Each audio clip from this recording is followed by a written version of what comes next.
नमस्कार, मैं हूँ राजीव व्यास और वीएनएम टीवी के बुलेटिन में आप सभी का स्वागत है।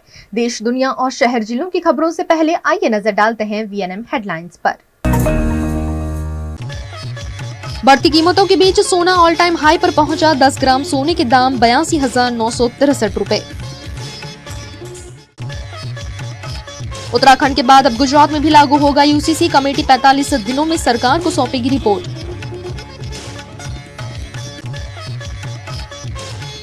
वडोदरा से महाकुंभ के लिए वॉल्वो बस की शुरुआत। 8,200 रुपए में यात्रा और ठहरने की पूरी व्यवस्था। सोना आज यानी 4 फरवरी को अपने ऑल टाइम हाई पर पहुंच गया है। India Boolean and jewellers association के अनुसार 10 ग्राम 24 कैरेट सोने का दाम 259 रुपए बढ़कर 82,963 रुपए हो गया है। इससे पहले कल यानी 3 फरवरी को सोना 82,704 रुपए प्रति 10 ग्राम के ऑल टाइम हाई पर था। चांदी के दाम में भी आज बढ़त है। ये 162 रुपए महंगी होकर 53,475 रुपए प्रति किलो हो गई है। इससे पहले चांदी 53,313 रुपए किलो थी। चांदी ने 23 अक्टूबर 2024 को अपना ऑल टाइम हाई बनाया था। तब ये 99,151 रुपए प्रति किलो पर पहुंच गई थी।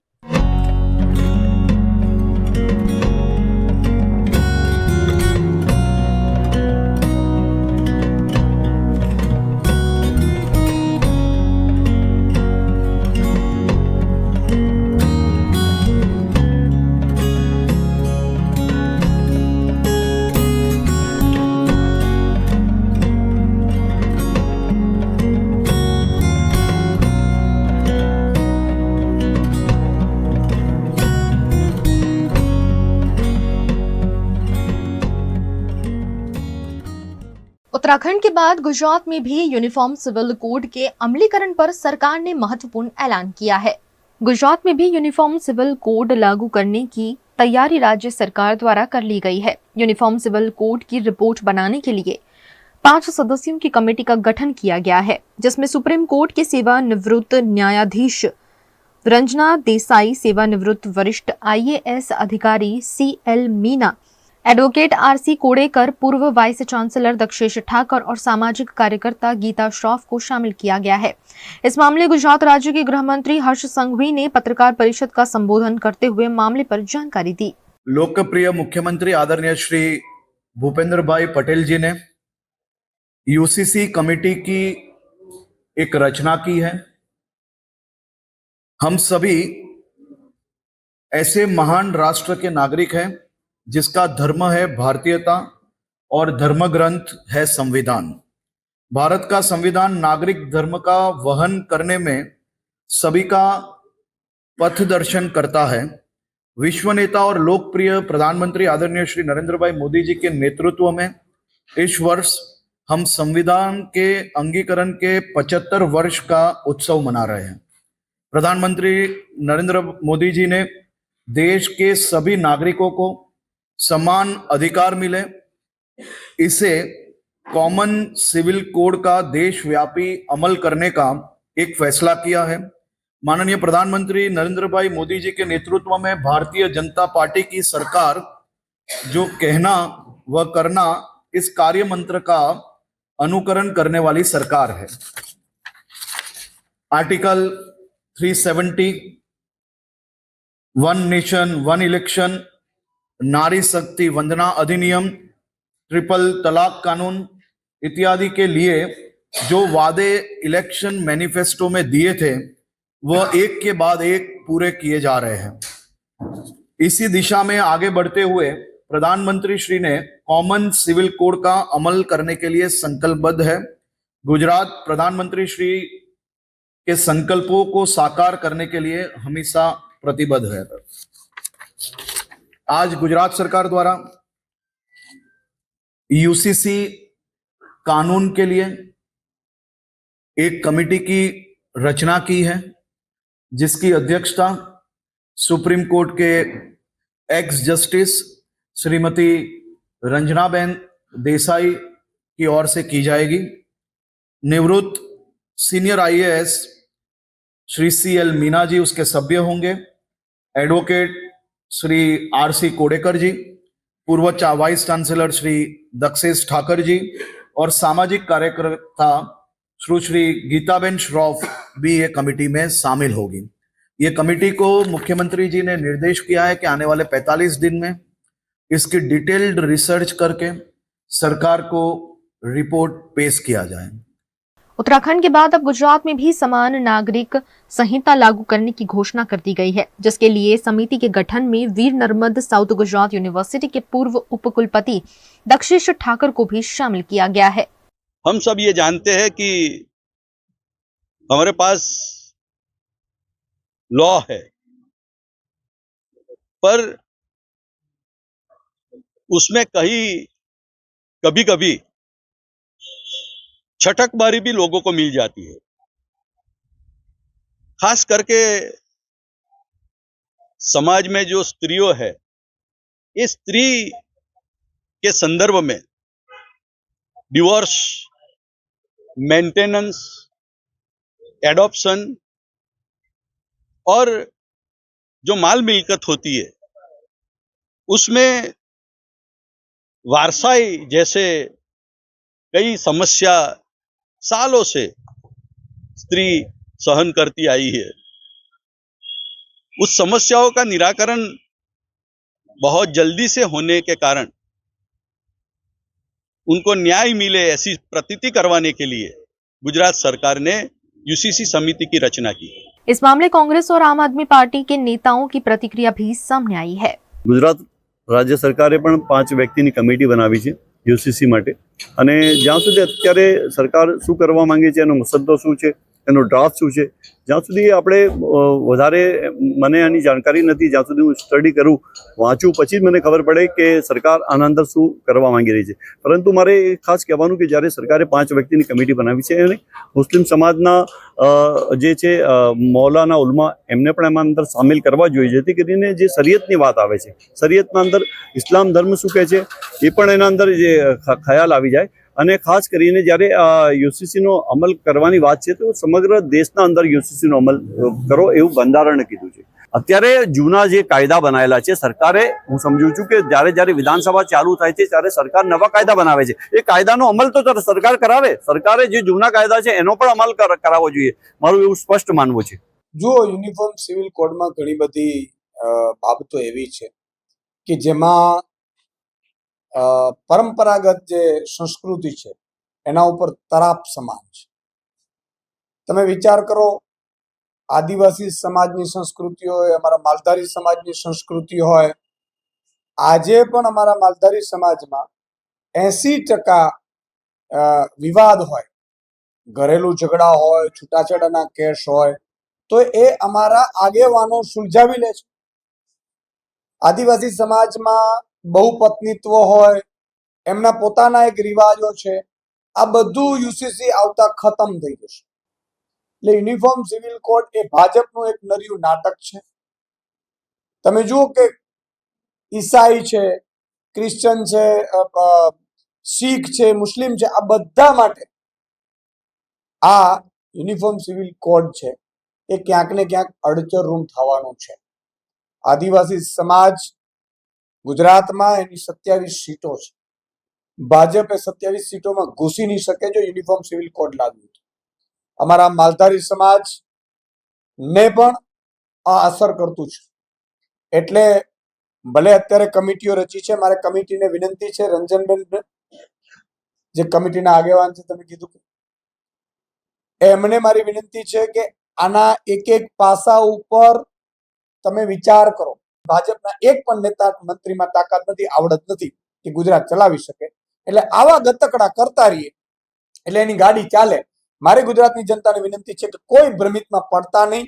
યુનિફોર્મ સિવિલ કોડ છે એ દરેક આપણા જે સમાજો છે, પ્રજાપતિ સમાજો છે તો એમના માટે પણ અલગ વ્યવસ્થાઓ આપણે ભારતીય સંસ્કૃતિમાં છે, નાની નાની જ્ઞાતિઓ છે તો એને પણ નડવાની છે। એટલે આ યુનિફોર્મ સિવિલ કોડનો અમે અભ્યાસ કરી અને આનો મજબૂતાઈથી અમે વિરોધ કરવાના છીએ જો આદિવાસી સમાજ સહિત અમારા સમાજોને નડતું હશે તો। गुजरात के वडोदरा से प्रयागराज महाकुंभ जाने के लिए पहली वोल्वो बस रवाना हो चुकी है। उत्तर प्रदेश के प्रयागराज में चल रहे महाकुंभ मेले में गुजरात से जाने वाली श्रद्धालुओं के लिए एक बड़ी सुविधा शुरू की गई है। गुजरात एसटी निगम की सेवा अब अहमदाबाद के बाद सूरत, वडोदरा और राजकोट से भी शुरू हो गई है। इसी के चलते आज वडोदरा से प्रयागराज महाकुंभ जाने के लिए पहली वोल्वो बस रवाना हो चुकी है। हर हर महादेव के जयघोष के साथ इस यात्रा की शुरुआत हुई। वडोदरा एसटी विभाग द्वारा यात्रियों के लिए ये विशेष सुविधा शुरू की गई है, जिससे श्रद्धालुओं में उत्साह देखा जा रहा है। इस बस में कुल 39 यात्री यात्रा कर रहे हैं। पहले से ऑनलाइन बुकिंग शुरू कर दी गई थी, जिससे यात्रियों को आसानी हुई। इस बस सेवा के लिए प्रति व्यक्ति शुल्क 8,200 रुपए रखा गया है, जिसमें यात्रा और ठहरने की पूरी व्यवस्था शामिल है। यात्रा के प्रति लोगों का उत्साह देखते हुए यह बस सेवा अब रोजाना सुबह 6 बजे वडोदरा के सेंट्रल एसटी बस स्टैंड से प्रस्थान करेगी। ગુજરાતના માનનીય મુખ્યમંત્રી શ્રી ભૂપેન્દ્રભાઈ પટેલ સાહેબ, વડોદરાના પ્રભારી મંત્રી અને આજ વિભાગના માનનીય મંત્રી શ્રી હર્ષભાઈ સંઘવી સાહેબ, બંનેની એવી વિશેષ લાગણી હતી કે ગુજરાતના દરેકે દરેક નાગરિકને પ્રયાગરાજના મહાકુંભ જે દર 12 વર્ષે આવે છે, આમ તો 144 વર્ષે જેનો લાભ લોકોને મળવાનો છે, એવા સૌ ધાર્મિક ભાવિક ભક્તો માટે પ્રયાગરાજમાં સ્નાન માટેની વ્યવસ્થા કરવી જોઈએ, એમની આવવા જવા માટેની વ્યવસ્થા કરવી જોઈએ કે જેથી દરેકે દરેક નાગરિકને એનો લાભ મળે। અમદાવાદ ખાતેથી એની શરૂઆત કરવામાં આવી। અમદાવાદ ખાતેથી 2 બસ, સુરત ખાતેથી 2 બસ, વડોદરા અને રાજકોટ ખાતેથી એક બસ, એ રીતનું એક સુંદર મજાનું આયોજન એમના માધ્યમથી કર્યું છે। ત્યારે આજે 4મી તારીખે પ્રથમ વખત વડોદરા એસટી કોર્પોરેશનના માધ્યમથી, ગુજરાત સ્ટેટ રોડ ટ્રાન્સપોર્ટ કોર્પોરેશનના માધ્યમથી વડોદરા ખાતેથી સવારના 6 કલાકે આ બસને પ્રસ્થાન કરવાનો અમને લાભ મળ્યો છે। અમારા અહીંના મેનેજર શ્રી શર્મા સાહેબ અને એમની સમગ્ર ટીમ, એમનો ખૂબ ખૂબ આભાર વ્યક્ત કરીએ છીએ। વડોદરા શહેરના દરેકે દરેક ભાવિક ભક્તો જે લોકોને આ બસમાં મુસાફરી કરવી હોય, દરરોજ સવારના 6 વાગ્યાથી આ બસ ઉપડવાની છે અને 4 દિવસનો પ્રવાસ કરીને આ બસ પાછી આવવાની છે। બધી જ વ્યવસ્થા એ રાજ્ય સરકારના માધ્યમથી કરવામાં આવી છે।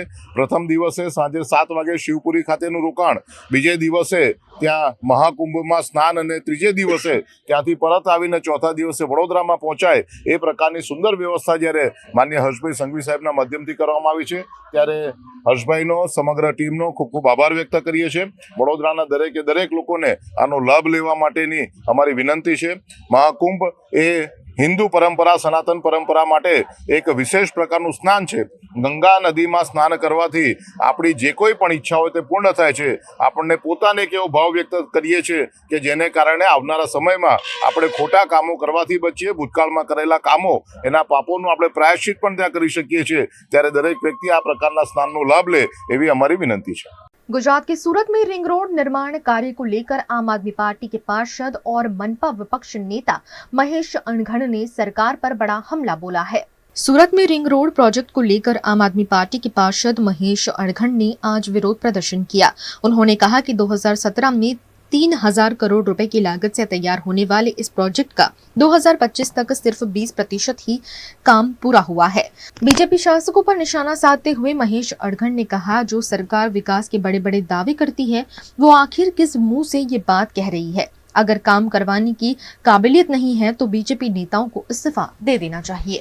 इलेक्शन वोर्ड नंबर 3 એટલે કે સરથાણા વિસ્તારની અંદર જે સુરત શહેરનો મુખ્ય આઉટર રિંગ રોડ છે, 2017માં બનીને તૈયાર થઈ જવાનો હતો એવી વાતો ભારતીય જનતા પાર્ટી એટલે કે ભ્રષ્ટ જૂઠાના પાર્ટીએ કહેલી, પરંતુ આજે 2025 આવી ગયું છે, હજી આ રોડનું 20% જેટલું કામ પણ પૂર્ણ થયું નથી।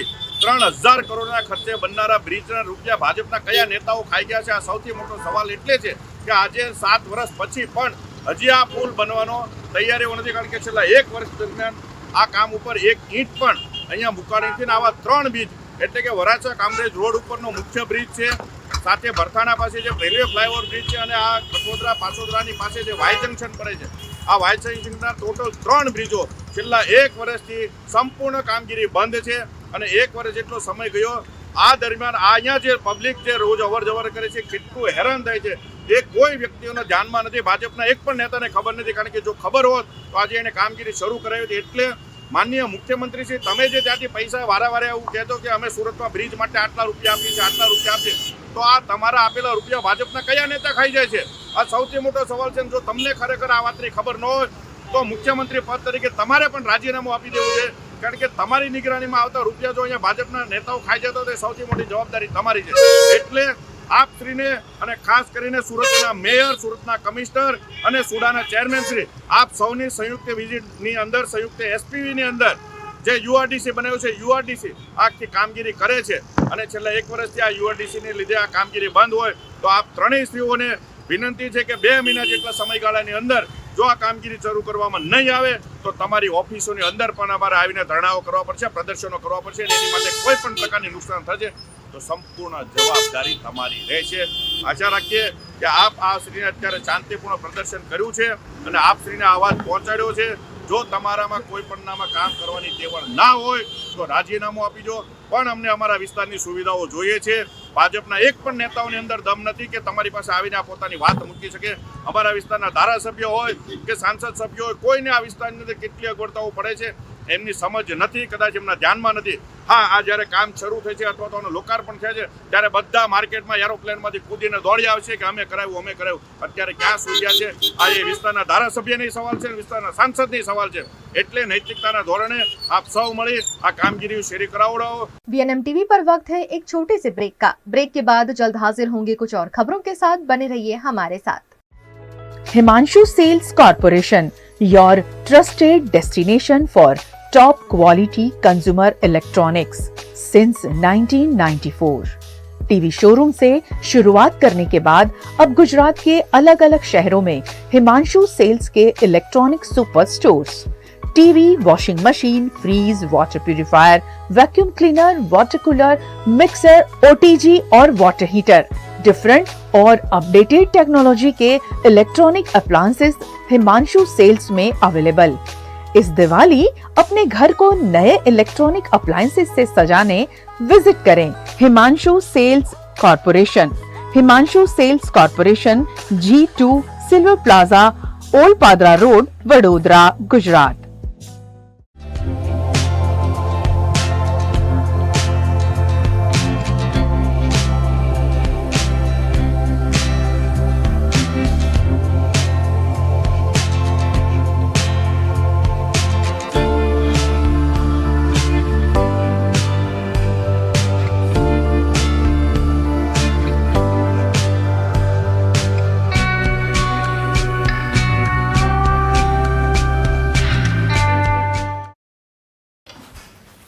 ठीक से साफ करो, ऊपर ऊपर से नहीं. VLDC मतलब बोरिंग लुकिंग. इसको साफ करके क्या फायदा? इतनी बेइज्जती. Switch to RR signature designer BLDC fans, जो बोरिंग लुकिंग नहीं, वेरी स्टाइलिश लुकिंग है. RR सिग्नेचर फैंस, आपके काम की बात. Every new year we take a new year resolution. New year resolution का मतलब होता है upgrading your life, which means upgrading your lifestyle and upgrading your living space. And that is why the best choice is Trilogy by Courtyard.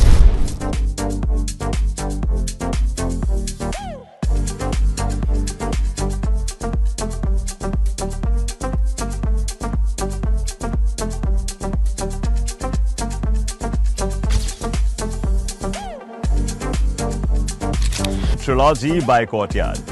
Finest architecture, world-class amenities and a great space to live. Come check it out.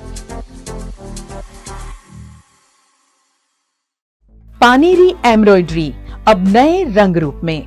आप पानेरी पहुंचे हैं तो मानो आपकी सारी shopping हो सकेगी एक ही जगह पर.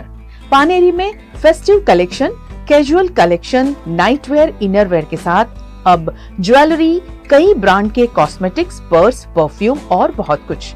बच्चों से लेकर बड़ों के लिए बेहद खूबसूरत हर कलेक्शन.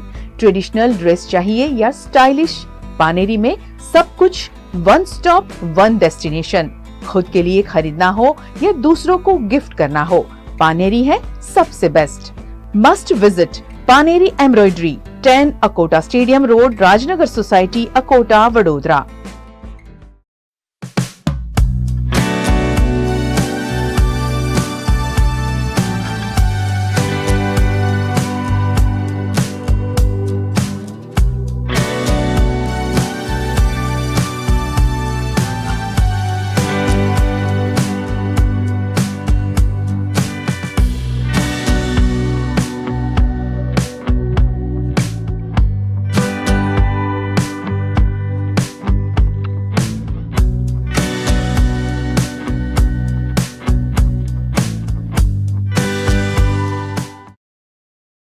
गुजरात के वडोदरा में स्टार इंडिया स्पैरो संस्था हमेशा से ही पक्षियों के लिए नई पहल करती आई है।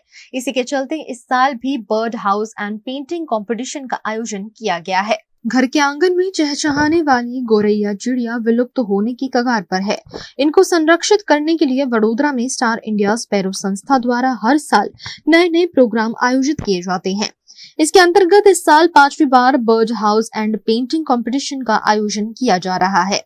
हर साल कंपटीशन के साथ प्रतियोगिताओं की संख्या भी बढ़ती जा रही है। इस साल इस प्रतियोगिता का नाम छोटी छत बड़े अरमान रखा गया है। ये प्रतियोगिता 11 मार्च को होगी, जिसका रजिस्ट्रेशन 4 मार्च तक ओपन है। तो स्टार इंडिया का इनिशिएटिव है about the bird making competition. सभी आर्किटेक्ट, सभी डिजाइनर्स को इनविटेशन है कि पार्टिसिपेट करें। यूजुअली एज आर्किटेक्ट्स और डिजाइनर्स हम लोग सबके घर डिजाइन करते हैं ह्यूमंस के, बट ये अपॉर्चुनिटी है to design bird house for sparrows. Sparrows के लिए इसलिए because they are one of the endangered species on the planet right now. तो उनके लिए अगर घर बना सके, I think that will be a wonderful thing. Star India का जो इनिशिएटिव है about the bird making competition, this is the 5th year competition. ये डेडिकेट किया है क्रिस्टोफर बेनिंजर को। Christopher Beninger was also an architect. मैं designing background से हूँ एंड मैं स्टार इंडिया के साथ 1 साल से जुड़ी हुई हूँ। इस साल हमने जो नया इंट्रोड्यूस किया है वो है पेंटिंग कंपटीशन, इस उम्मीद से कि हमें इस बार ज़्यादा पार्टिसिपेंट्स मिलेंगे। पेंटिंग बनाना छोटे बच्चे के लिए भी बहुत आसान है और एनी एज वाले इंसान के लिए भी बनाना बहुत आसान है। यही एक रीज़न था कि हमने पेंटिंग कंपटीशन इंट्रोड्यूस किया है इस साल। वी आर रियली एक्सपेक्टिंग कि हमें 1000+ पार्टिसिपेंट्स इस साल ऑल ओवर इंडिया से मिले। इस आयोजन का मुख्य कारण सिर्फ और सिर्फ ये है कि हम चकलियों के बारे में अवेयरनेस क्रिएट करें। धीरे धीरे ऐसा हमें पता चला कि चकलियाँ कम हो गई हैं, तो just to create awareness, Tanuj भाई का इनिशिएटिव है ये, आर्किटेक्ट तनुज भाई का इनिशिएटिव है ये। वो काफ़ी सालों से इसके साथ जुड़े हुए हैं और उनको देख के हम इंस्पायर हुए हैं कि हाँ, हम भी कुछ इसके लिए काम करें। और जस्ट टू क्रिएट अवेयरनेस की पेंटिंग कंपटीशन इंट्रोड्यूस करने का रीज़न यही है कि एक छोटा बच्चा भी अगर क्रिएट कर रहा है तो उसे थोड़ा अवेयरनेस हो कि हाँ, हमारे लिए चकलियाँ हमारे इकोसिस्टम के लिए क्यों इम्पॉर्टेंट है। और वो जैसे जैसे बड़े हो तो वो भी थोड़ा थोड़ा इनिशिएटिव लेते रहे चकलियों को घर देने के लिए, उनको री इंट्रोड्यूस करने के लिए नेचर। स्टार इंडिया जो है उसका फुल फॉर्म है sparrow the agenda of resurgence, how to revive the population of house sparrows. तो हम लोग ये 5वीं बार कर रहे हैं ये कंपटीशन, उसका आयोजन हम 5th टाइम कर रहे हैं। और इस टाइम हमने बर्ड हाउस मेकिंग कंपटीशन के साथ में एक पेंटिंग कंपटीशन का भी आयोजन रखा है। हम सबको 1 महीना देते हैं, रजिस्ट्रेशन फ्री है, गूगल फॉर्म भरना है, सबमिट करना है, कोई पैसे हम नहीं लेते, रजिस्ट्रेशन फ्री होता है। आप अगर हमारी वेबसाइट पे जाओगे www.starindiasparo.com तो उस पर सब इन्फॉर्मेशन मिल जाएगी कंपटीशन के बारे में। और आपको खाली पर पर्सन अगर एक आदमी को पार्ट लेना है तो मैक्सिमम 3 बर्ड हाउसेज वो बना सकता है, सबमिट कर सकता है। एक इंडिविजुअल है तो वो 3 पेंटिंग बना सकता है, 2 on A4 size, 1 on A3 size. तो वो रूल्स रेगुलेशन वो सब हमने वेबसाइट पे डाला है, तो उसमें सब इन्फॉर्मेशन उसमें रखा है। 11 मार्च को लास्ट डेट है, हम जो रिसीव करेंगे यहाँ पे ऑफिस पे, स्टूडियो पे। और 15 को उसका ज्यूरी होगा और सुबह में ज्यूरी होगा, आफ्टरनून और इवनिंग हम लोगों के लिए खुला रखेंगे एज एन एग्जीबिशन। बड़ौदा के लोगों के लिए खुला रखेंगे तो वो भी आके देखे, इंस्पायर हो। और 16 को सुबह में भी हम एग्जीबिशन खुला रखेंगे, बड़ौदा रेसिडेंसी होटल है अलकापुरी में, वहाँ पे होगा। और शाम को उसका अवार्ड सेरेमनी होगा। So we will be inviting इधर कलेक्टर साहब या पुलिस कमिश्नर साहब लास्ट ईयर आए थे, या महारानी जी ऑफ बड़ौदा, कोई महान व्यक्ति बड़ौदा के जो होते हैं वो आके वो डिस्ट्रीब्यूशन, प्राइज डिस्ट्रीब्यूशन करते हैं। गुजरात के सूरत के लोगों के लिए महाकुंभ यात्रा की राह आसान हुई है। आज सरकार ने वॉल्वो बस की सुविधा शुरू की है। गृह राज्य मंत्री और वाहन परिवहन मंत्री हर्ष संघवी द्वारा आज सुबह वॉल्वो बसों का प्रस्थान कराया गया। ढोल नगाड़े के ताल पर मुसाफिरों का धूमधाम से स्वागत किया गया। इस कार्यक्रम में सूरत के मेयर दक्षेश मावानी और कई विधायक भी उपस्थित रहे। सूरत के नागरिकों ने इस नई सुविधा का भरपूर स्वागत किया। कई यात्रियों ने बताया, हम महाकुंभ जाने की आशा तो छोड़ चुके थे, लेकिन सरकार की इस घोषणा से हमें नई उम्मीद मिली है। बता दें कि वॉल्वो बस से यात्रियों को महाकुंभ जाने में अब आसानी होगी। गुजरातना लोकप्रिय मुख्यमंत्री आदरणीय श्री भूपेन्द्रभाई पटेलना मार्गदर्शનમાં ટુરિઝમ વિભાગ અને જીએસઆરટીસી દ્વારા ગુજરાતના સૌ ભાવિ ભક્તો માટે ગુજરાતના વિવિધ શહેરોમાંથી પ્રયાગરાજ મહાકુંભની આસ્થામાં ડૂબકી મારી શકે તે માટે અત્યાધુનિક વોલ્વો બસની શરૂઆત કરવામાં આવી છે. પહેલા દરરોજ એક બસ ચાલુ કરવામાં આવેલી, પરંતુ લોકોનો ખૂબ લોડ હતો. તેના કારણે ગુજરાતમાં બીજા અન્ય સેક્ટરોમાંથી નવી 5 બસો શરૂઆત કરવામાં આવી છે. આ બુકિંગ મહત્તમ કાલ અને પરમ દિવસથી મોટાભાગની બસો બુક થઈ ગઈ છે અને બાકી બી વ્યવસ્થાઓ લોકોને મળી શકે તે માટે રાજ્ય સરકાર દ્વારા વિવિધ પ્રયાસો થકી વધુમાં વધુ સુવિધાઓ લોકોને આપી શકે. આજે આપણે જોયું હશે કે અનેક વડીલો એમની જે ખાસ કરીને જે મનોકામનાઓ છે એ મનોકામનાઓ પૂર્ણ કરી શકે તે માટે રાજ્ય સરકારે, દાદાની આ સરકારે આ બધા જ વડીલોની આસ્થા, મનોકામનાઓ પૂરી થઈ શકે તે માટે આ અત્યાધુનિક અને બધી જ વ્યવસ્થાઓ નાગરિકો માટે કરતી આવી છે અને હજી બી જરૂર પડશે તો જરૂરથી વધુ વ્યવસ્થાઓ કરવામાં આવશે. સુરતથી દરરોજ 2 બસોનું આયોજન કરવામાં આવ્યું છે. આજે જે પહેલો દિવસ હતો તેમાં જેટલી સંખ્યા હતી એના કારણે બીજી બસ ચાલુ નથી કરી, પરંતુ બુકિંગ આવશે અને લોકોને જરૂરિયાત હશે એટલી બસો જરૂરથી ચાલુ કરવામાં આવશે. મુખ્यमंत्री श्रीનો निर्देश. गुजरात के सूरत के कापोद्रा में एक डॉक्टर पर छेड़छाड़ का आरोप लगा है. सूरत के कापोद्रा क्षेत्र में एक अस्पताल के डॉक्टर पर छेड़छाड़ का आरोप सामने आया है. 29 जनवरी को हुई इस घटना ने न केवल चिकित्सा जगत को झकझोर दिया बल्कि ये पूरी सामाजिक सुरक्षा व्यवस्था पर सवाल खड़े कर दिए हैं. युवती के अनुसार डॉक्टर ने अस्पताल में काम करते समय उसके साथ गलत व्यवहार किया, जिसके बाद उसने अपनी शिकायत पुलिस में दर्ज कराई. जैसे ही युवती ने आरोप लगाए, उसके परिजनों और दोस्तों ने अस्पताल में पहुंचकर आरोपी डॉक्टर की पिटाई कर दी. इसके बाद पुलिस ने मामला दर्ज कर आरोपियों के खिलाफ कार्यवाही शुरू की. हालांकि पुलिस ने केवल डॉक्टर पर ही नहीं बल्कि उस समय अस्पताल में मौजूद उसके अन्य साथियों के खिलाफ भी कार्यवाही की. पुलिस ने आरोपी की पहचान मोहित घासकट्टा के रूप में की और उसे गिरफ्तार कर लिया. गई तारीख 29 ના રોજ કાપોદ્રા પોલીસ સ્ટેશનમાં નાના વરાછા ખાતે આવેલ ફ્લોરલ હોસ્પિટલ ખાતે રિસેપ્શનિસ્ટ તરીકે કામ કરતી યુવતી એ પોતે એવી એમના જાહેરાત કરેલી કે ડોક્ટર પ્રતિક માવાણી જે ગાયનેકોલોજીસ્ટ છે, ડોક્ટર જે વિઝિટિંગ ડોક્ટર છે, એના દ્વારા એમની છેડતી કરવામાં આવેલી. એ સંબંધે એ છોકરીએ એમના વાલીવારસને અથવા અન્ય માણસોને ટેલિફોનથી જાણ કરેલી અને એમના વાલીવારસ અથવા અન્ય માણસો હોસ્પિટલે આવી અને ડોક્ટરશ્રી સાથે ચર્ચા કરી અને ડોક્ટર ઉપર જીવલેણ ગંભીર હુમલો કરેલો. જે અનુસંધાને ડોક્ટરશ્રી દ્વારા ખંડણી, પૈસાની માંગણી, સમાધાન કરવા માટે અને ગંભીર ઇજાઓ વગેરેની ફરિયાદ આપવામાં આવેલી. એ જ સમયે છોકરી દ્વારા પણ ડોક્ટર વિરુદ્ધ છેડતીની ફરિયાદ આપવામાં આવેલી. આ બંને ફરિયાદોની તપાસ તટસ્થ રીતે ચલાવવા માટે ઉપરથી સૂચના અને માર્ગદર્શન મળતું હોય. ડોક્ટરશ્રી હાલ આ જીવલેણ હુમલામાં હોસ્પિટલમાં સારવાર હેઠળ છે અને જે ડોક્ટરશ્રીએ ફરિયાદ દાખલ કરેલી છે ખંડણી અને મારામારીની, તે પૈકી એનો મુખ્ય આરોપી મોહિતભાઈ ભગવાનભાઈ ઘાસકટા, તેની ગઈકાલે રાત્રે પોલીસ દ્વારા ધરપકડ કરવામાં આવેલી છે. અગાઉ પણ એક આરોપીની આ ગુનામાં ધરપકડ કરવામાં આવેલ છે અને અન્ય આરોપીની શોધખોળ હાલ જુદી જુદી ટીમો બનાવી તપાસ ચાલુ છે. गुजरात के वडोदरा में शायद ही कोई ऐसी सड़क हो जहां गड्ढे न पड़े हों. ऐसा ही कुछ दृश्य चकली सर्कल के पास देखा गया. वडोदरा को अगर खड़ोदरा के नाम से जाना जाए तो इसमें कुछ भी गलत नहीं होगा. अक्सर अलग अलग सड़कों पर अचानक से रोड काम शुरू किए जाते हैं तो कहीं सड़कों पर अचानक गड्ढे पड़ जाते हैं. ऐसा ही कुछ हुआ चकली सर्कल के पास, जहां बड़ा सा गड्ढा पड़ गया, जिसके बाद वहां काम शुरू कर दिया गया है.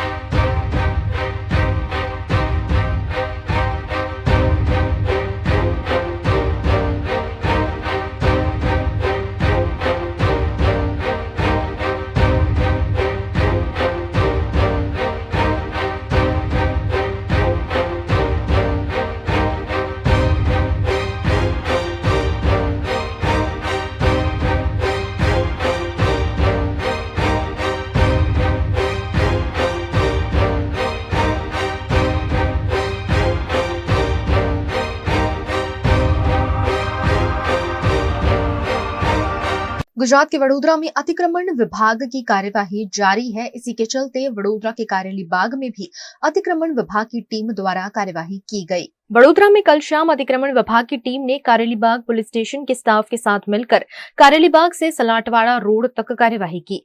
यह अभियान वार्ड नंबर 7 और 14 के क्षेत्रों में चलाया गया, जहां सड़क के दोनों ओर अवैध अतिक्रमण हटाए गए। दुकानदार बार बार सड़क पर कब्जा कर लेते हैं, जिससे ट्रैफिक की समस्या बढ़ जाती है और राहगीरों को परेशानियों का सामना करना पड़ता है। लगातार हो रही इस समस्या को ध्यान में रखते हुए प्रशासन ने बड़ी संख्या में ठेले, गल्ले और कैबिन हटाकर सामान जब्त किया। वोर्ड नंबर 7 અને 14 ની ડીસીપી મેડમ મમિયા મેડમની સાથે રહીને અને કારેલબાગ પોલીસ સ્ટેશનનો સાથે રહીને કારેલબાગ પોલીસ સ્ટેશનથી ફૂલવાડી નાકા સુધીની હંગામી દબાણોની કાર્યવાહી કરવામાં આવી છે। કારેલબાગ પોલીસ સ્ટેશનથી લઈ અને જે સલાટવાડા નાગરવાડા રોડ છે ત્યાં બંને બાજુ એસેસરીઝની દુકાનો છે જે રોડ ઉપર કામ કરે છે, જેના કારણે બંને બાજુ ટ્રાફિક જામ થાય છે અને ટ્રાફિકની સમસ્યા સર્જાય છે। એટલે આજે અમે લોકો ઝોન 4 પોલીસ, ટ્રાફિક પોલીસ અને કોર્પોરેશન ત્રણેય ટીમ ભેગા થઈ અને આ રોડ ઉપર આજે દબાણ ભરવાનો કાર્યક્રમ કરી રહ્યા છીએ અને આ કામગીરી અત્યારે ચાલુ છે। વારંવાર કરવામાં આવશે જેથી કરીને આ રોડ પર દબાણ ન થાય અને ટ્રાફિક સમસ્યા હલ થઈ જાય। VNM टीवी पर वक्त है एक छोटे से ब्रेक का। ब्रेक के बाद जल्द हाजिर होंगे कुछ और खबरों के साथ। बने रहिए हमारे साथ। Studying abroad is no more a dream, just a decision with Kanan International. Let's grow globally. Study in Canada. Choose from more than 95 colleges and universities. Study in USA. Choose from more than 250 universities. We provide expert coaching in IELTS and special batches for spoken English. Want to prepare IELTS or practice online? Visit www.kananprep.com. One-stop solution under one roof for studying abroad. Coaching, admission, visa and resettlement. Kanan International at Trident Complex, Racecourse Circle. Branch offices at VIP Road and Manjalpur. Call toll-free number 1800-233-6699.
हमें लड़की पसंद है।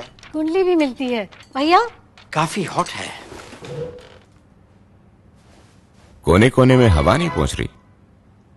Switch to RR signature Broadway fans with curve plates जो हवा पहुंचाए कोने कोने में। Feeling like a wow. RR signature fans, आपके काम की बात।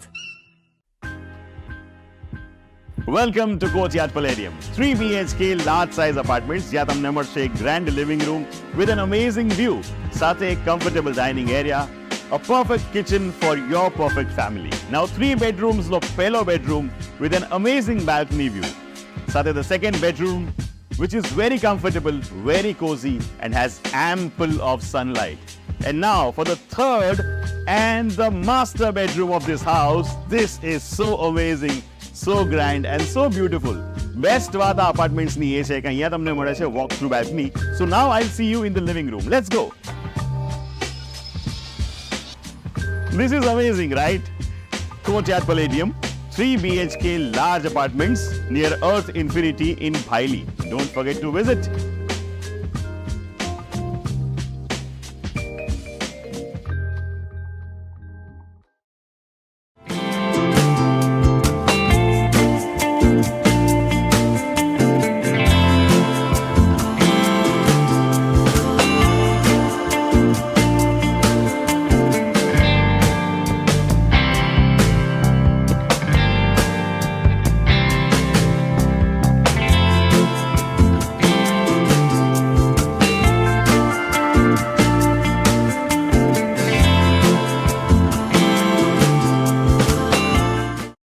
गुजरात के भावनगर शहर में एक और आग की घटना सामने आई है। भावनगर के बुल तड़ाव के नजदीक स्थित अशोक प्रोविजन स्टोर में आग लगने की खबर सामने आई। आग के बारे में जानकारी मिलते ही फायर विभाग की टीम तुरंत घटनास्थल पर पहुंच गई। फायर ब्रिगेड ने कुछ कठिन प्रयासों के बाद आग पर काबू पा लिया। आग के कारण दुकान में मौजूद माल सामान पूरी तरह जलकर खाक में बदल गया।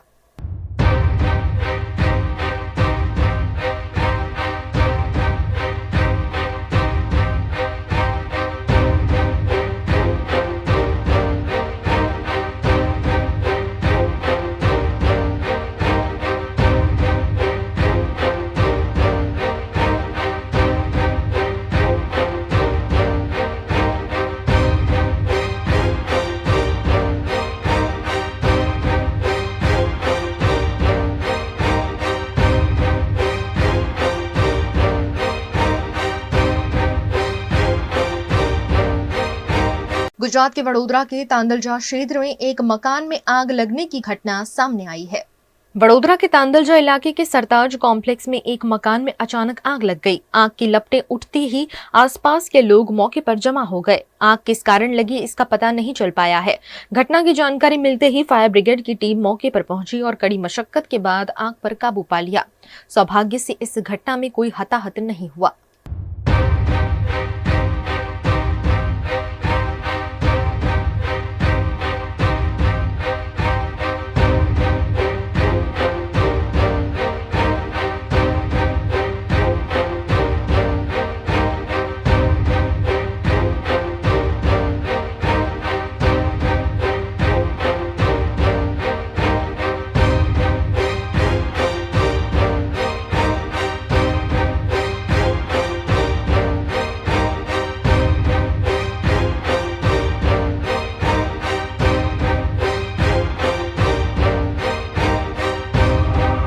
गुजरात के वडोदरा के मकरपुरा में एक युवक पर जानलेवा हमला किया गया है। वडोदरा के मकरपुरा में एक युवक पर जानलेवा हमला होने का मामला सामने आया है। प्राप्त जानकारी के अनुसार ये झगड़ा किसी पुरानी रंजिश के चलते हुआ था। हमले के दौरान आरोपी ने युवक पर चाकू से हमला किया, जिससे युवक गंभीर रूप से घायल हो गया।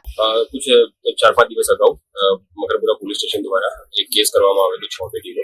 એમાં આરોપી હરિઓમ નામનો વ્યક્તિ હતો અને જે તપાસમાં બીજા નામ ખોલવામાં આવ્યા હતા। એમાં જે નામ ખોલવામાં આવ્યા તેમાંનું એક નામ જતીન કરીને એવું રાખવા આવ્યું અને એ અદાવતમાં કે તેનું નામ કેમ પોલીસને આપ્યું એ અદાવતમાં આજે એ નશાની હાલતમાં અહીંયા આવ્યો હતો અને ચપ્પાથી છરીના ઘા કર્યા હતા। તુરંત જ પોલીસ સ્થળે પહોંચી ગઈ હતી અને જેને ઘા વાગ્યા છે એ હરિઓમને એસએચ હોસ્પિટલમાં લઈ જવામાં આવ્યો છે અને એની સારવાર ચાલી રહી છે। તથા જે આરોપી છે જતીન રાઠવા તેને પણ થોડી ઈજા થઈ છે અને તે પણ બેહોશ હાલતમાં હતો, તેને પણ હોસ્પિટલ લઈ જવામાં આવ્યો છે અને આગળની કાર્યવાહી આગળની તપાસ છે સાયન્ટિફિક એવિડન્સ કલેક્ટ કરીને पुलिस स्टेशन की करवाई गई है। गुजरात के वडोदरा में मेकर्स फेस्ट वडोदरा का आयोजन किया जा रहा है। वडोदरा में मेकर्स फेस्ट का 7वां एडिशन 8 और 9 फरवरी को MSU faculty of technology and engineering द्वारा आयोजित ये इवेंट इनोवेटर्स, सर्जक और स्वप्न दृष्टाओं के लिए एक बेहतरीन प्लेटफॉर्म है, जहां वो अपनी रचनात्मकता दिखा सकेंगे। गुजरात में इस साल एक अनोखा इनोवेशन फेस्टिवल आयोजित किया जा रहा है, जो तकनीक, पर्यावरण, आयुर्वेद और कला जैसी कई विधाओं को बढ़ावा देगा। इस फेस्टिवल में आधुनिक आविष्कारों और इनोवेटिव प्रोजेक्ट्स का प्रदर्शन किया जाएगा। ये इनोवेशन फेस्ट अब तक 1500 से अधिक निर्माताओं, 360 प्रोजेक्ट्स और 47,000 से अधिक दर्शकों को एक मंच पर ला चुका है। इस आयोजन का मुख्य उद्देश्य ग्रास रूट इनोवेशन और सहयोग को बढ़ावा देना है। इस फेस्टिवल के जरिए नए इनोवेटर्स को अपने विचारों को प्रस्तुत करने का एक बड़ा अवसर मिलेगा। यह आयोजन तकनीकी और वैज्ञानिक सोच को बढ़ावा देने के साथ साथ स्टार्टअप्स और शोधकर्ताओं के लिए एक प्रेरणा बनेगा। मेकर फेस्ट वडोदरा का 7th एडिशन आप लोगों से रिश्ता बना रहा है।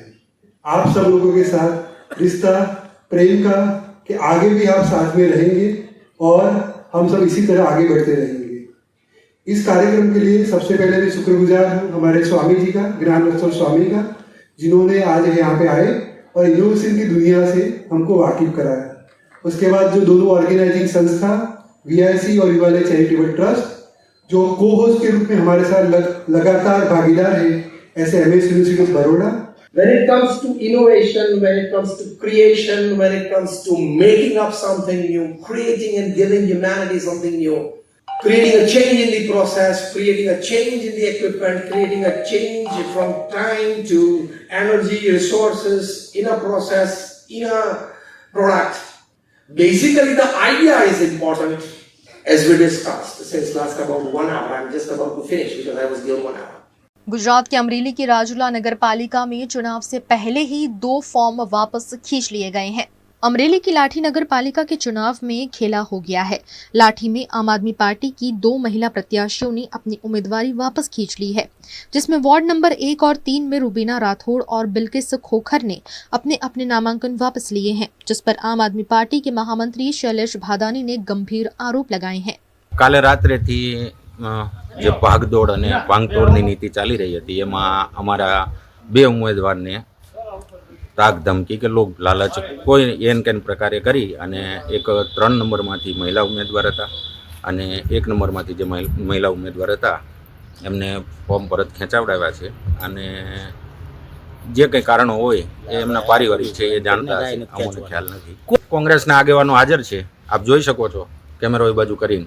એટલે કોંગ્રેસના આગેવાનો છે એમના કહેવાથી એમણે જે કોઈ કારણો એ એમની અંગત બાબત છે, મને ખ્યાલ નથી, પણ અમે સવારથી મહેનત કરી રહ્યા હતા, એમની સાથે સતત સંપર્કમાં હતા। એઓનું કહેવું એમ છે કે અમને આગેવાનો સમાજમાંથી એવું કહેવામાં આવે છે કે ભાઈ તમને આવી રીતના નાથબારા કરશું।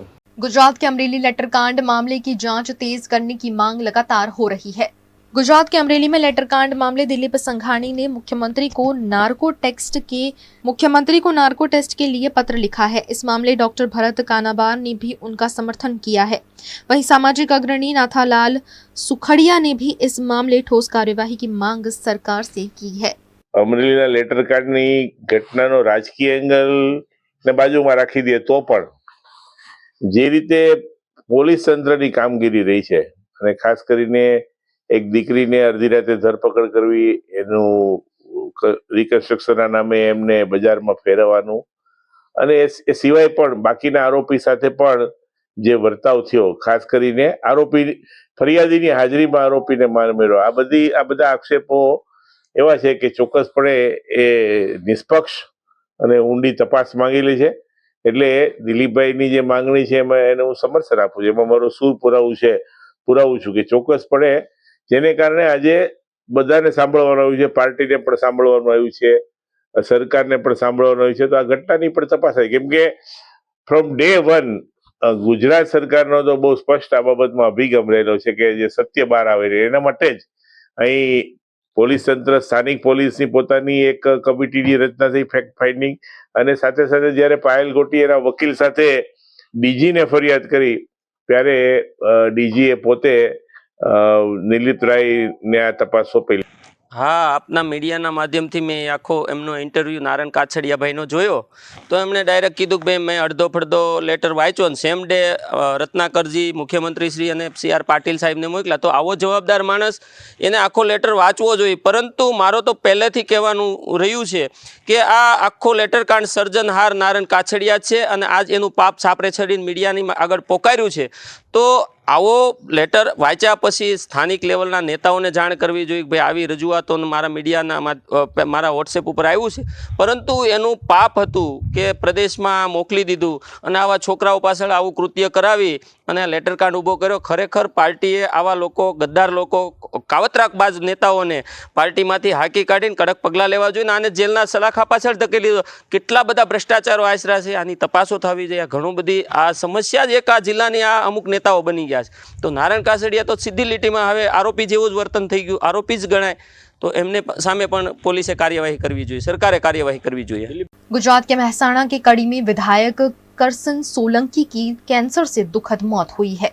मेहसाणा की कड़ी के विधायक करशन सोलंकी पिछले कई वक्त से कैंसर की बीमारी से जूझ रहे थे। आखिरकार उनका दुखद निधन हुआ है। आज उनका अंतिम संस्कार किया गया। इस मौके पर परिजनों और रिश्तेदारों की बड़ी संख्या में उपस्थिति रही। सादगी से जीने वाले नेता गंवाने का दुख आज लोगों की आंखों में देखा गया। लोगों के बीच पैदल घूमने वाले और बस में यात्रा करने वाले करशन सोलंकी की अपनी अलग पहचान थी।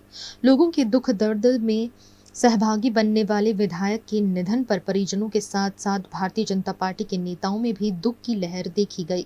माननीय करशनभाईना दुखद अवसानथी ખૂબ જ દુઃખદ થયું છે. શોકની લાગણી પ્રવર્તી છે. અમને પણ આઘાત લાગ્યો છે. આવા એક નેતા ગુમાવવાથી સ્વાભાવિક સરળ સ્વભાવના હતા. લોકો વચ્ચે ચાલતા ફરવું, બસમાં ફરવું, નાના કાર્યકર્તાની આંગળી પકડીને એના કામ પૂરા કરવા સાથે જવું અને જે પ્રશ્નો હોય એને સરળતાથી ઉકેલ લાવવામાં એમની હર હંમેશ એમના પ્રયત્નો રહેલા. લોકોના દિલમાં વસેલા સરળ સ્વભાવના, સાદગી ભર્યા એમને અમે 108 લાડકી રીતે કહેતા હતા. અમારા આવા ધારાસભ્ય ગુમાવવાથી અમને અમારા મત વિસ્તારમાં અને સમગ્ર ઉત્તર ગુજરાતમાં દુઃખદ થયું છે. આવા ધારાસભ્ય સાદગીભર્યું જીવનનો જો દાખલો લેવો તો માન્ય કડીના ધારાસભ્ય આપણા કરશનભાઈનો દાખલો લઈ શકાય. એમનું જીવન સાદગીભર્યું અને હર હંમેશ એમનું જીવન કાર્યકર્તા માટે પ્રેરણાદાયક રહેશે. આજે એમનું દુઃખદ અવસાનથી અમને ઘેરા શોકની લાગણી પ્રવર્તી છે. અમે બહુ દુઃખદ થયા છે. ભગવાનને પ્રાર્થના કરીએ કે એમના આત્માને શાંતિ આપે, એ જ પ્રાર્થના. गुजरात के हालोल नगर पालिका पर फिर एक बार चुनाव से पहले ही भारतीय जनता पार्टी की सत्ता कायम हुई है। गुजरात में स्थानीय स्वराज के लिए 15 फरवरी को चुनाव होने हैं। उससे पहले ही हालोल नगर पालिका में भारतीय जनता पार्टी के 21 सदस्य निर्विरोध विजेता बने हैं। हालोल पालिका की 9 वार्ड की 36 बैठकों के लिए 70 उम्मीदवार मैदान में थे। उनमें से कई उम्मीदवारों ने अपने फॉर्म वापस ले लिया है। भाजपा के 21 उम्मीदवार निर्विरोध होने पर वार्ड नंबर 2 और 5 में भाजपा की पैनल निर्विरोध विजेता बनी है, जिसके चलते भारतीय जनता पार्टी कार्यालय पर पटाखे जलाकर सेलिब्रेशन किया गया। इस मौके पर विधायक जयदशरथ सिंह परमार, भाजपा महामंत्री मयंक देसाई समेत के भाजपा अग्रणी मौजूद रहे। આજે નગરપાલિકા હાલોલની ચૂંટણી જાહેર થયા પછી ફોર્મ પરત ખેંચવાનો આજે જે 3 વાગ્યા સુધી ફોર્મ પરત ખેંચવાનો દિવસ હતો. પહેલાં તો ફોર્મ ભરવાની જે શરૂઆત થઈ, આપણે જોઈએ તો 36 બેઠકમાં ફક્ત 72 જ ફોર્મ સૌએ ભર્યા હતા. ફોર્મ બી ઓછા ભરાયા. આજે ફોર્મ પરત ખેંચવાના દિવસે લગભગ 21 જેટલી બેઠકો બિનહરીફ ભારતીય જનતા પાર્ટીને મળી છે. આમ જોવા જઈએ તો 21 કરતાં વધારે બેઠકો થાય છે, કારણ કે અમુક બેઠકો એવી છે કે જે સામાન્ય બેઠક અને રિઝર્વેશનવાળી બેઠક, એટલે એક બિનહરીફ થઈ ગઈ હોય પણ જ્યાં સુધી રિઝર્વેશનની બેઠકનો નિર્ણય ના થાય ત્યાં સુધી પેલી બેઠક જાહેર ના કરે. એટલે 3માંથી 1-2 છૂટાવાના છે, એટલે એકની સામે તો ઉમેદવાર જ નથી. એટલે એવી ભારતીય જનતા પાર્ટીની લગભગ 5 બેઠકો છે. એટલે લગભગ 25 કરતાં વધારે બેઠકો ભારતીય જનતા પાર્ટી આજે ભારતીય જનતા પાર્ટીના ફાળે આવી છે. આનો શ્રેય કોઈને જતો હોય તો એક આદરણીય મતદારોએ જે આશીર્વાદ ભારતીય જનતા પાર્ટીને આપ્યા છે, નરેન્દ્રભાઈ મોદી સાહેબને આપ્યા છે, ભૂપેન્દ્રભાઈ પટેલ સાહેબને આપ્યા છે, ભારતીય જનતા પાર્ટીના એક કાર્યકર્તાઓએ જે મહેનત કરી છે એનું પરિણામ આપણી સામે છે. गुजरात में यूनिफॉर्म सिविल कोड लागू करने की तैयारी पर सियासी बयानबाजी तेज हो गई है।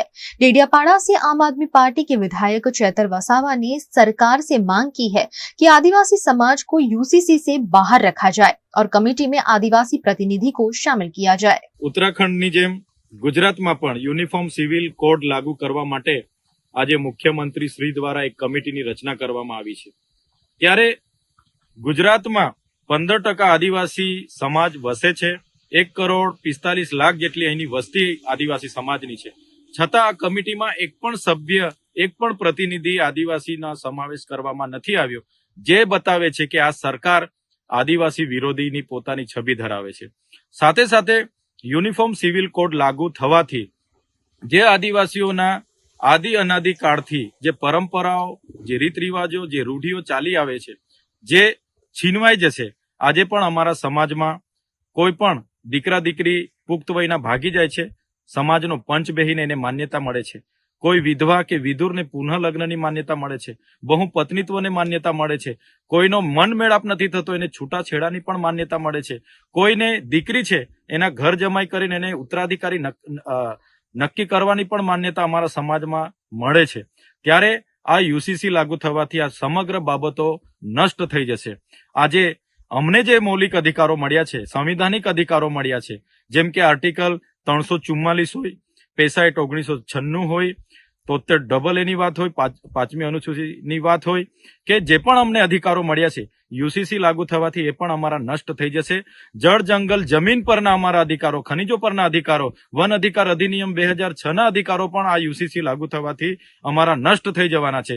ત્યારે અમે ગુજરાત સરકારને કહેવા માંગીએ છીએ, યુસીસી માંથી આદિવાસી સમાજને બાદ રાખવામાં આવે એવી અમારી સ્પષ્ટ માંગણી છે.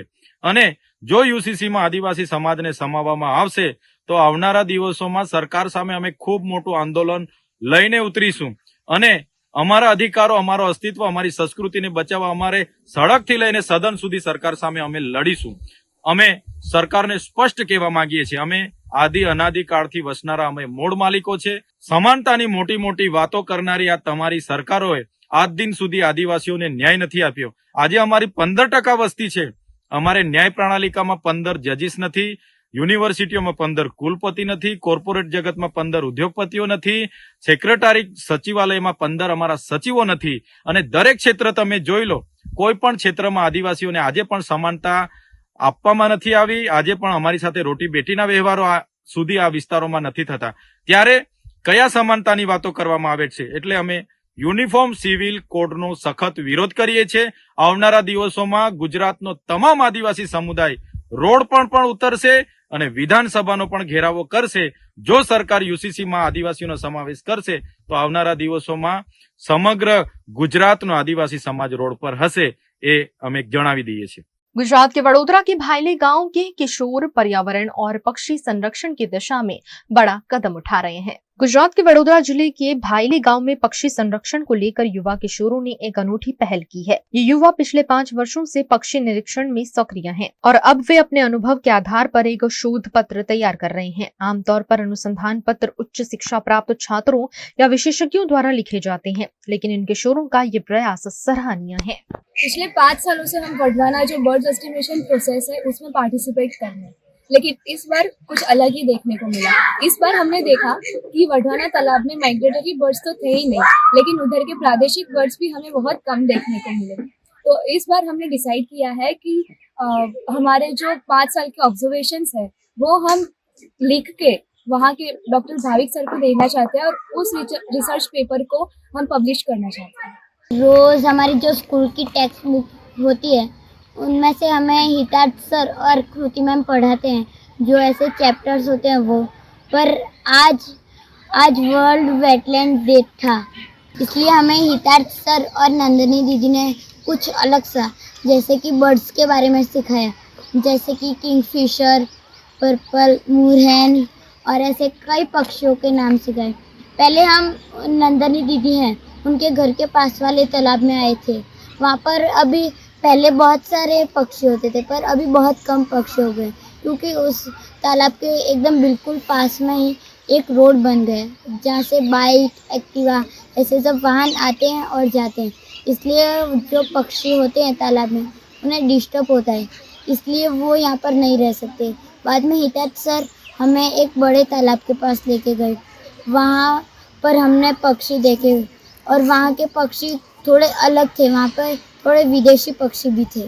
गुजरात के वडोदरा के सावली तालुका विधायक केतन इनामदार ने अपनी बेटी के जन्मदिन के मौके पर लोगों को खास भेंट दी है. सावली विधायक केतन इनामदार ने स्वर्गीय महेंद्र जसभाई इनामदार चैरिटेबल ट्रस्ट के माध्यम से एक विशेष पहल की. इस पहल के तहत सावली के कनुड़ा स्थित स्वास्थ्य केंद्र में 175 से अधिक टीबी के मरीजों को पोषण किट वितरित की गई. इस आयोजन में जिला पंचायत प्रमुख गायत्री बा महिड़ा, जिला विकास अधिकारी ममता बेन हिरपरा, वडोदरा जिला मुख्य स्वास्थ्य अधिकारी ममता चौहान, जिला क्षय रोग अधिकारी डॉक्टर विपुल त्रिवेदी, सावली तालुका विकास अधिकारी माधुरी पटेल और क्षेत्रीय अधिकारी गण, जनप्रतिनिधि और ग्रामीण बड़ी संख्या में उपस्थित रहे. 2025 में क्षय रोगનું નિર્મૂલન કરવું એ બાબતે ક્ષય રોગના જેટલા પણ કેસો છે એને શોધી કાઢવા, એને સારવાર પર મૂકવા અને વ્યવસ્થિત એ સારવાર લે એનું ધ્યાન રાખવું.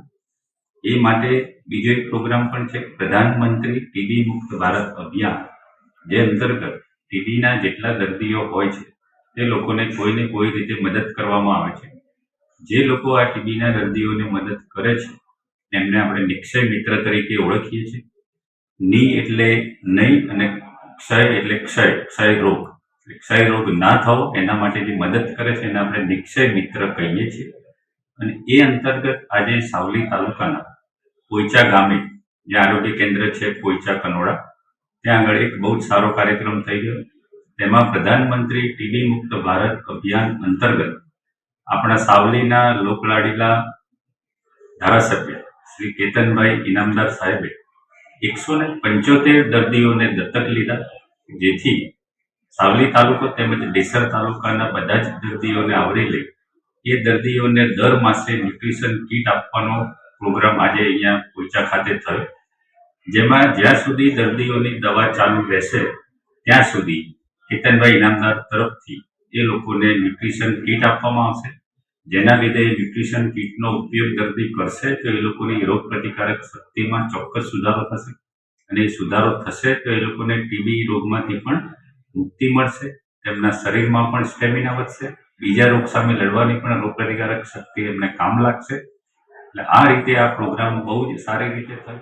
वीएनएम टीवी की खबरें अब आप यूट्यूब, फेसबुक, इंस्टाग्राम के अलावा ओटीटी प्लेटफॉर्म पर भी लाइव देख सकते हैं.